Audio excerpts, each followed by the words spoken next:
નમસ્કાર, આપ જોઈ રહ્યા છો સ્પાર્ક ટુડે ન્યૂઝ। શિનોર તાલુકા પંચાયતની સાદલી 2ની બેઠક પરથી ભારતીય જનતા પાર્ટીના નિરૂપાલસિંહ માંગરોલા વિજેતા બન્યા હતા। જો કે તેઓ વિદેશ જતા તેમની બેઠક ખાલી પડી હતી, જેને લઈને ચૂંટણી તંત્ર દ્વારા પેટા ચૂંટણી જાહેર કરવામાં આવી હતી, જેનું આજરોજ પોલીસના ચુસ્ત બંદોબસ્ત સાથે સાદલી માંજરોલના 4 મતદાન મથકો પર મતદાન કરવામાં આવી રહ્યું છે, જેમાં વહેલી સવારથી જ મતદારોમાં મતદાનને લઈને અનેરો ઉત્સાહ જોવા મળી રહ્યો હતો।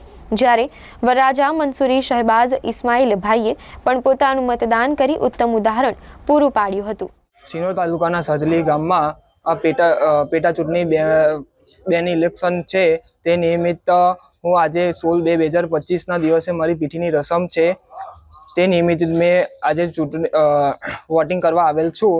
મારી ફરજ બને છે કે મારો મત મારો અધિકાર, તે નિમિત્ત મને આજે ખુશી આનંદ થાય છે કે મેં મત કરવા આવેલ છું। આજે મારી પીઠીની રસમ છે, તે બી મારો ટાઈમ કિંમતી કાઢીને મેં આજે વોટિંગ કરવા આવેલ છું।